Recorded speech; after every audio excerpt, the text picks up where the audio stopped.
Hi everyone. My name is Keelan, and my group and I are going to share about attachment theory and the different attachment styles. We're going to talk about the theory's origins, famous psychologists and their studies, and how this information can apply to you today. I'd like to begin with talking about Harry Harlow's curiosity around attachment styles and how his experiments were just the beginning of attachment theory. Harry Harlow was a psychologist born in 1905 in Iowa to a farming family. He went on to study at Stanford, which led him to do highly influential experiments, seeking to understand the importance of comfort and caregiving that are received from early relationships. This was revolutionary information during his time, and it has gone on to inform the way psychologists look at the importance of attachments during early childhood. Harlow's most notable experiment, published in a paper entitled The Nature of Love in 1958, involved separating baby rhesus monkeys from their mothers very early on. He then placed the babies in cages with two figures shaped like monkeys, one made of wire and the other covered in soft cloth. He observed which figure the baby monkeys went to most often, and he found that the monkeys always preferred to be with the soft cloth figure, even when the wire figure was providing food. Harlow's research, specifically his experiments with monkeys, was extremely influential in the new field of attachment psychology. He proved how important the comfort and love provided by a caregiver is to promoting an attachment. It's so important that the baby monkeys were often even willing to give up food in favor of comfort, showing that relationships with caregivers are built on much more than them providing food and other necessities. Harlow also demonstrated how important contact comfort and physical closeness is to promoting attachment between infants and their caregivers. Most other psychologists at Harlow's time believed that any attachment children felt for their caregivers stemmed from them providing food and other basic needs. However, Harry Harlow and other attachment theorists argued that comfort was important too. Harlow's experiments helped prove that this was true. This was revolutionary not only in the field of attachment psychology, but also for the world as a whole, since many felt that close relationships with caregivers were not important to children's development. Harry Harlow's experiments showed that this was not the case, and it proved that attachment is built from comfort and responsiveness from caregivers. Now that we have a better understanding of the motivation behind researching attachment styles, Trinity is going to help introduce the theory's background and development. Keelan explained how Harry Harlow truly laid the foundation for attachment styles. With this, I also think it is important to look at the background and development. Examples of attachment styles are falling in love, losing a loved one, or a relationship with a caregiver. When it comes to the development of your own attachment style, this usually comes from the relationship you have with your caregiver, which then develops into your adult life and relationships you have later on. A secure attachment style typically comes from a parental role that takes care of the needs of a child and brings a calming presence, while an anxious attachment style comes from a parental role who is inconsistent with meeting the baby's needs. An avoidant is a parent that fills the physical needs rather than the emotional ones. Secondly, I think it's important to look at how to identify these things within maybe yourself or others. It's not a exact thing, but it's more like things like characteristics that fall into these categories. So secure attachment style is an individual who usually looks for relationships that are healthy, and they're described as reliable and caring. An anxious individual is typically described as clingy and needy, and they're worried and have a fear of being abandoned, and they always want constant reassurance. On the other hand, an avoidant individual is self-sufficient and they do not seek emotional relationships, and they usually learn to rely on themselves only and are described as a lone wolf. Next, John Boy will be discussed and how he plays into attachment theory. Hey everyone, my name is Brian Medina, and today I'll be talking about John Bowlby and his attachment theory. Let's get started. John Bowlby was born on February 26, 1907. He was a British psychologist and psychoanalyst. He believed that early childhood attachment plays a role in later development and mental functions. He was a founder and a contributor to the development of attachment theory with psychoanalyst Mary Ainsworth. He believed children are born with a programmed tendency to seek and remain close to attached figures. This provides nurturance and comfort in a child's survival. Sticking close to a child are met and protected from environmental dangers. He did research on child development and had an important impact on understanding the development of humans. He studied psychology, but after graduating from Cambridge, he volunteered at 2 schools for maladjusted and delinquent children to gain experience and consider his career down the line. He also attended the University College Hospital in Psychiatry at Maudsley College Hospital, and he also studied at the British Psychoanalytic Institute. He influenced Melanie Klein. He also served in the Army Medical Corps during World War II. He was a director of the Tavistock Clinic and was a consultant to the World Health Organization. Next, we're going to be talking about his attachment theory / attachment figure. Bowlby stated that this as a lasting psychological connectedness between human beings. Infants need to form an attachment bond with their caregiver, but Bowlby believed that babies could form bonds with others. In this case, it's an evolved response that increases a child's chances of survival. Babies are born with a number of behaviors, and parents are biologically programmed to respond to the signals and attend the baby's needs. The formation of attachment bond offers comfort, security, and nourishment. Noted that feeding was not the basis or purpose of this attachment, but it allowed bonds to be formed with fathers and other significant caregivers.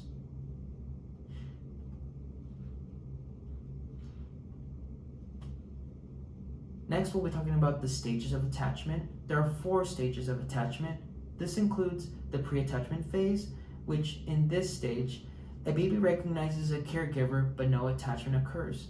The baby can be seen crying, fuzzing to draw attention and care of the parent, rewarding for both the child and the caregiver. But in about 3 months, infants begin to recognize that the parent more and develop a sense of trust. The second stage of attachment is the indiscriminate phase. Here we see infants show distinct preferences for the caregiver and secondary caregiver in their lives. The third stage of attachment we see here is the discriminant phase. Here we see children form a solid attachment to one individual and experience separation, distress, and anxiety when separate or apart with that person. And the last stage of attachment is the multiple attachment phase. Here we see children form a strong attachment.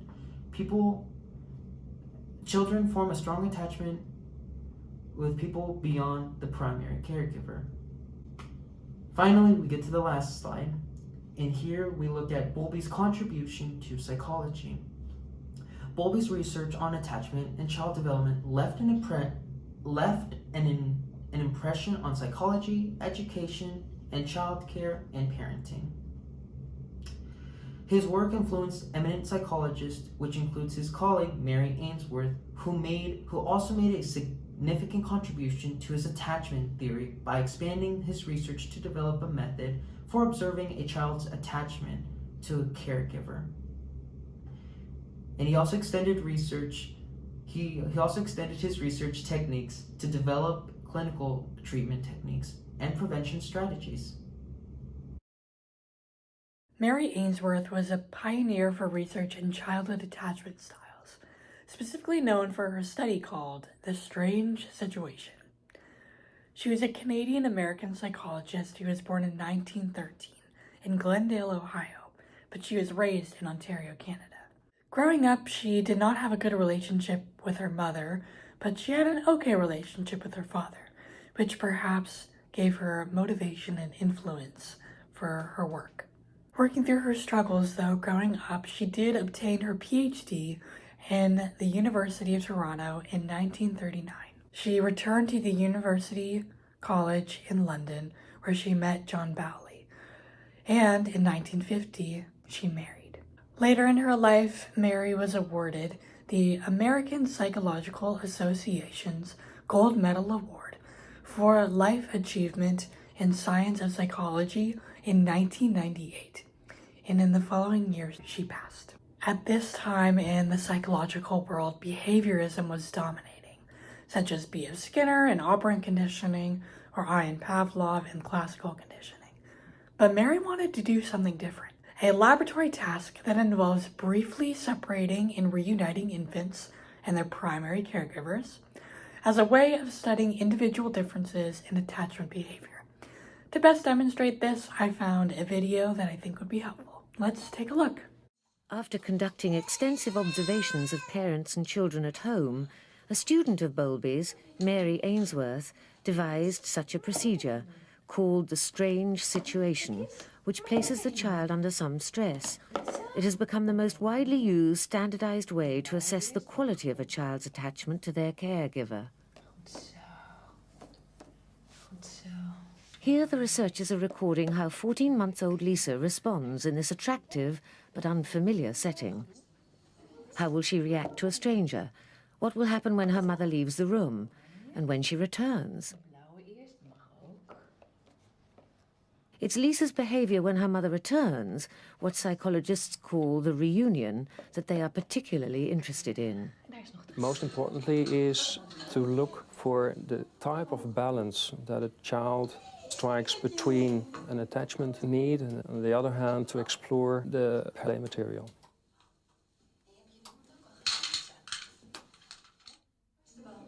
Once Lisa has settled down to play, a stranger enters the room and sits in the chair reading a magazine. Lisa, where's the bow? Where's the bow? After a couple of minutes, the stranger attempts to interact with Lisa.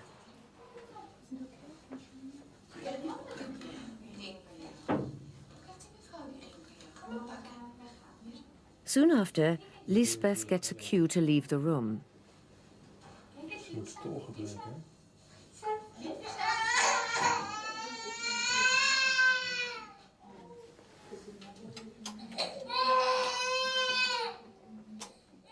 The stranger tries to comfort Lisa, but in vain. Lisbeth comes back into the room, and the camera records how Lisa reacts.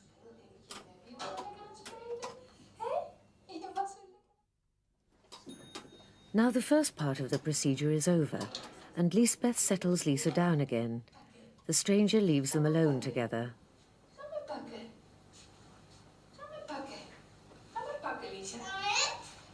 And soon after, Lisbeth goes too. Lisa is on her own. Her distress is plain to see. Once again, the efforts of the stranger to console Lisa are to no avail.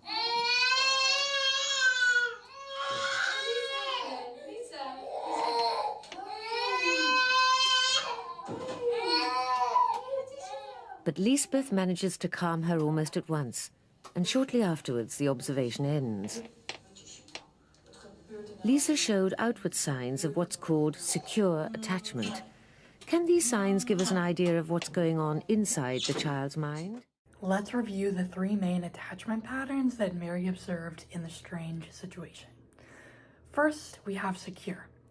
Secure infants tended to be upset when the parents left the room and were actively seeking the parents when they returned and were easily comforted by them.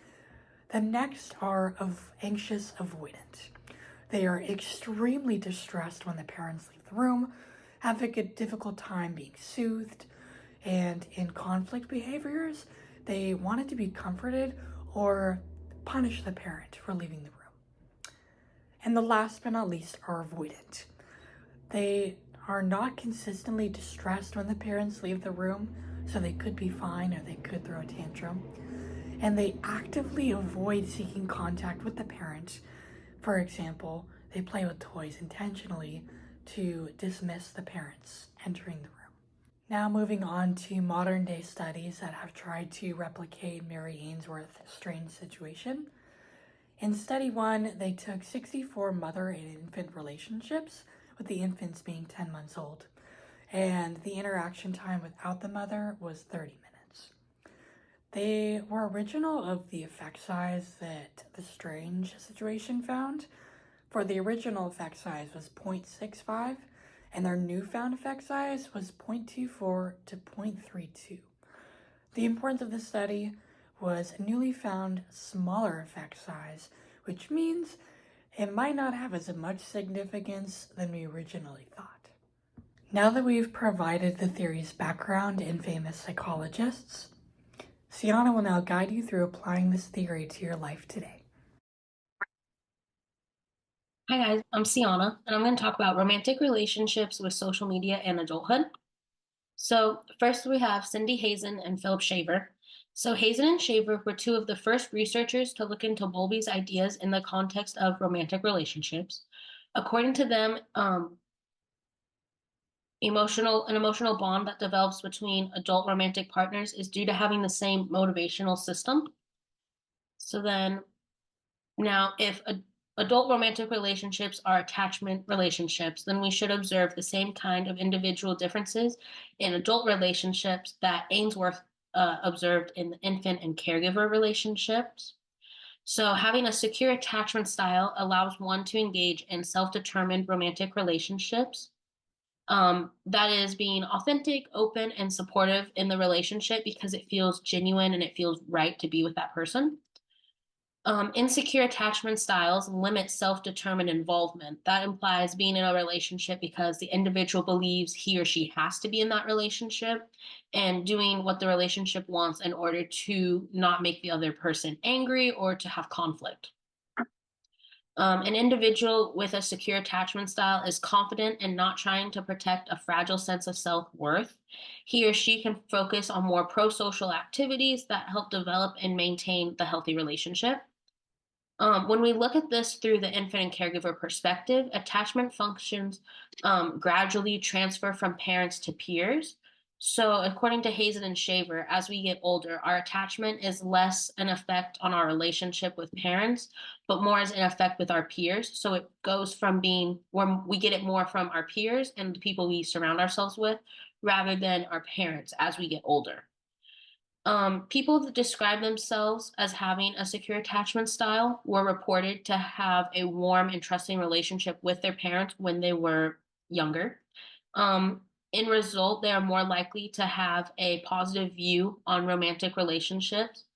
But with this being said, attachment styles are not set in stone and they can, like from an early age, they can develop over time, as we talked about with the peer parent transfer. It's possible to change their attachment style through corrective experiences like relationships with siblings rather than parents and peers, or even, like said, with friends. Early experiences do not determine fate, but provide more of a foundation. So then, attachment and social media. Modern technology allows people to get in touch with everyone much easier than it was possible 25 years ago. These innovations in communication are important because it helps us stay connected to our attachment figures. And people with who are more anxious in their attachment orientation are more likely to use social media more frequently, while people who are avoidant use social media less and are less open on the sites, according to Coyne and Cowart. Because people that are more anxious feel the need to constantly be in contact with their attachment styles, and this is to help them feel like they're maintaining it. Okay, attachment and adulthood. So most people, when looking for a romantic partner, they report that they look for a person with secure caregiver characteristics like trustworthy, kind, understanding. And data suggests that secure people are more likely to end up with other secure people. So like attachment styles are more likely to get together. So then insecure are with other insecure. People with secure attachment are more likely to have high functioning relationships rather than those with insecure attachment. The relationships are seen to be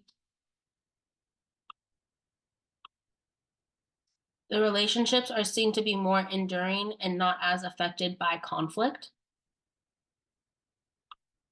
So then lastly is, how can we apply these attachment styles? So here are some tips on how to achieve secure attachment. So secure attachment is the foundation of having a happy and fulfilling relationship and can be much more easily attained than you think. First thing is being able to understand the differences between the attachment styles. So like we've gone through in the previous slides.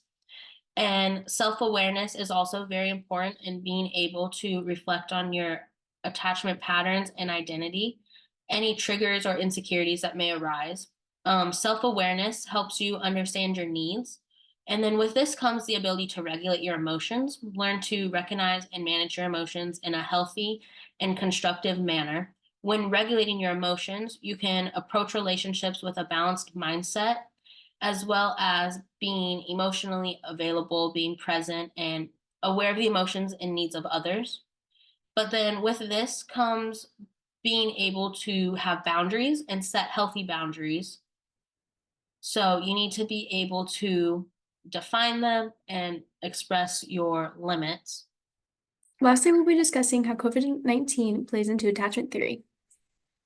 During COVID-19, a study titled Parents and Child's Negative Emotions During COVID-19, The Moderating Role of Parental Attachment, did a study on Italians who were middle class, and the children in the study were aged from 3 to 18. The researchers collected data through an online survey, which the parents filled out. The measurements within the study were on adult attachment style, parents' negative emotions, and then the child's negative emotions during COVID-19. The study found that parents with fearful attachment styles showed the highest amount of emotions during COVID, and which in turn had their have their emotions increased. And this is speculated to be due to the parents showcasing their stress and worry to the children. But it was also positive because they're able to detect their child's emotions.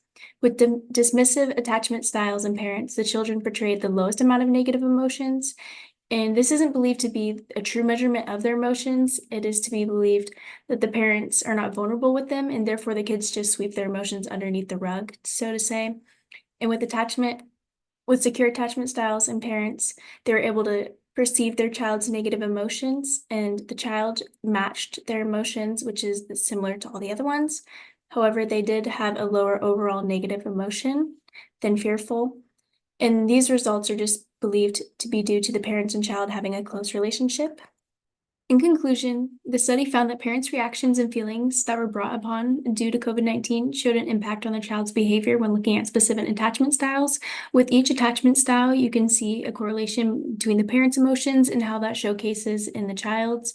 This shouldn't be a surprise because kids get their attachment style through their caregiver, but with COVID, this did change how the child was feeling with the negative emotions and how they showcased it. I also think it's important to know that the study recommended that kids with parents who have insecure attachment style receive attention and care due to the negative feelings that COVID brought and how they typically would deal with them. Finally, these are just our references to all the sources that we had shown.